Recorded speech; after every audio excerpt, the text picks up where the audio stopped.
Le silence était presque parfait, une maison banale dans un quartier paisible de Rancho Santa Fe, en Californie. Les pelouses étaient impeccables. Les boîtes aux lettres, alignées comme des sentinelles tranquilles. Le soleil de mars baignait les façades d'une lumière tiède, indifférente. À l'intérieur pourtant, l'air était lourd. Les rideaux tirés laissaient passer une clarté diffuse, bleutée. Dans le salon, les corps étaient allongés avec une précision troublante. Des chaussures parfaitement alignées. Des couvertures soigneusement tirées jusqu'aux épaules. Sur certaines têtes, un voile violet. À côté de chaque corps, un sac plastique et un verre. 39 personnes. 39 vies suspendues dans une immobilité irréversible. Et sur une table, des cassettes vidéo, des messages d'adieu, des visages calmes, des sourires presque sereins. Pourquoi ? Comment des hommes et des femmes éduqués, certains diplômés, des informaticiens, des musiciens, des chercheurs de sens, ont-ils pu croire qu'en avalant un mélange de phénobarbital et de vodka, ils quittaient simplement leur véhicule terrestre pour embarquer vers un vaisseau spatial dissimulé derrière la comète Hale-Bopp ? La réponse ne commence pas dans cette maison. Elle commence des décennies plus tôt, dans l'Amérique des années 1970. Une Amérique fragmentée. Le rêve hippie s'effrite. Le Vietnam laisse des cicatrices ouvertes. Le scandale du Watergate érode la confiance dans les institutions. La science progresse à une vitesse vertigineuse, tandis que la spiritualité New Age gagne du terrain. Les ovnis fascinent, les prophètes improvisés fleurissent. C'est dans ce climat d'incertitude, entre désillusion politique et soif cosmique, que deux trajectoires vont se croiser. Marshall Applewhite n'était pas un marginal, fils d'un pasteur presbytérien, il avait grandi dans un environnement religieux strict, il avait étudié la musique, enseigné dans des universités, une vie en apparence stable, mais derrière cette façade, il y avait des conflits intérieurs profonds, une identité qu'il ne parvenait pas à accepter, une carrière brisée par un scandale, une culpabilité religieuse corrosive. Puis il rencontre Bonnie Nettles, infirmière mariée, mère de famille, passionnée d'astrologie et de mysticisme. Entre eux, quelque chose d'électrique. Ils parlent d'étoiles, de réincarnation, de destin cosmique. Rapidement, leur relation dépasse l'amitié. Ils se convainquent qu'ils sont des entités envoyées sur Terre pour accomplir une mission divine. Ils adoptent de nouveaux noms, Bo et Pip, puis Do et Ti. Et l'histoire bascule. Au début, ils ne parlent pas de suicide, ils parlent d'évolution, de transformation, de niveau supérieur. Ils affirment que la Terre est sur le point d'être recyclée, que seuls ceux qui abandonneront leur enveloppe humaine pourront accéder au royaume des cieux, qui le redéfinissent comme une civilisation extraterrestre avancée. Ils organisent des conférences, louent des salles, distribuent des tracts promettant une révélation cosmique.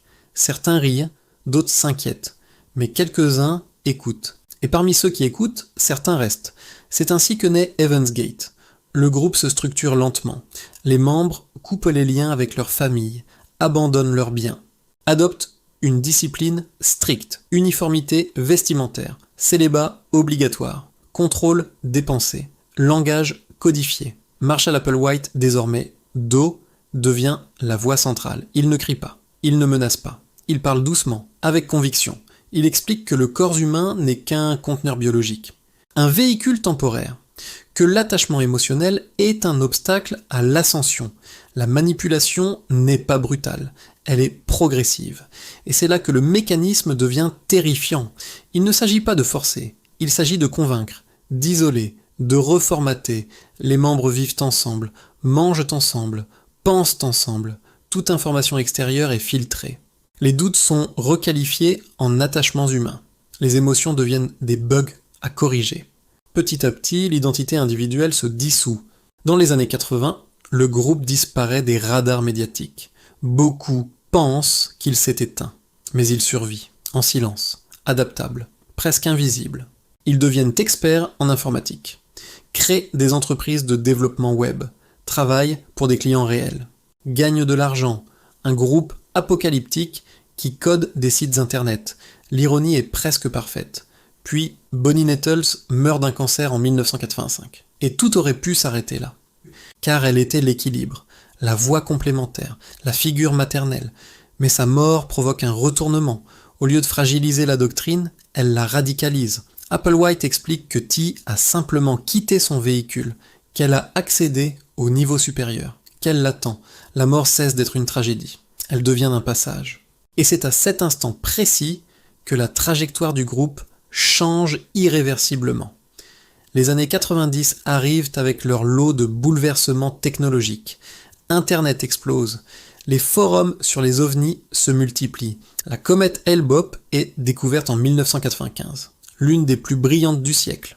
Rapidement, des rumeurs circulent, certains amateurs affirment qu'un objet non identifié la suit. Pour Heaven's Gate, ce n'est pas une rumeur, c'est un signe. Applewhite déclare que la comète est le signal final. Le vaisseau spatial est dissimulé dans son sillage. C'est l'ultime opportunité de quitter la Terre avant son recyclage. Le discours devient urgent, le temps est compté, mais il ne parle toujours pas explicitement de suicide, il parle de sortie, de graduation, d'abandon du véhicule. Les membres enregistrent des vidéos. Ils sourient, ils remercient leur famille, ils parlent de joie. Ce calme est peut-être la partie la plus glaçante, car il révèle l'efficacité absolue de l'endoctrinement. Le 22 mars 1997, il commence. 3 groupes. À quelques heures d'intervalle, mélange de phénobarbital, compote de pommes, vodka. Puis un sac plastique pour accélérer le processus. Une précision méthodique. Personne ne hurle, personne ne fuit. Le 26 mars, les corps sont découverts. L'Amérique est sidérée. Les médias parlent de secte, de folie collective, de délire extraterrestre.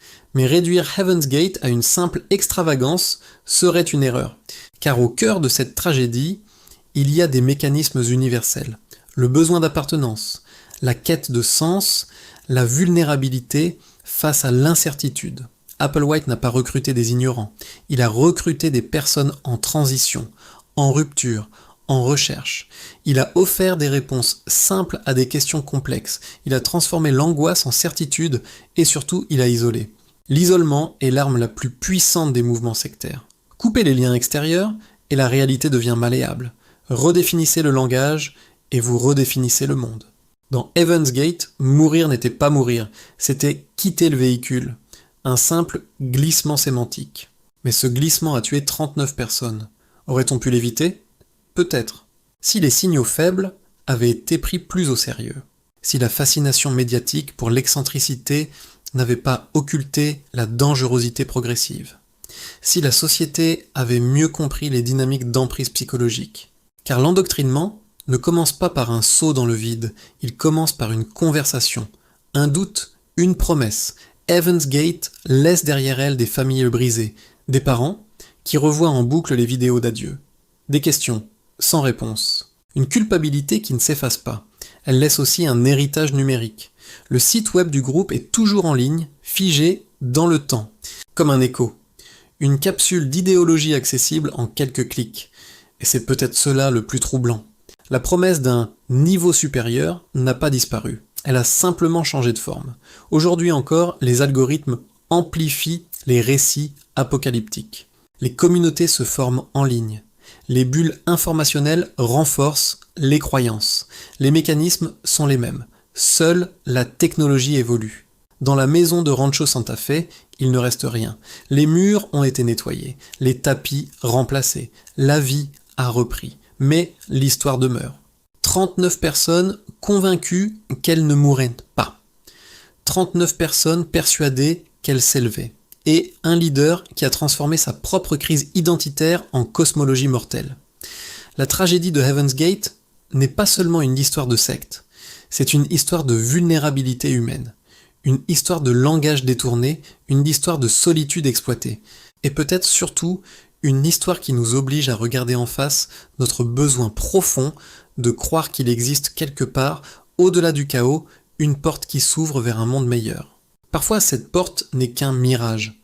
Merci d'avoir regardé cette vidéo. Si l'histoire de Heaven's Gate vous a touché, n'hésitez pas à liker la vidéo et à vous abonner pour ne pas manquer nos prochaines explorations dans les récits du chaos.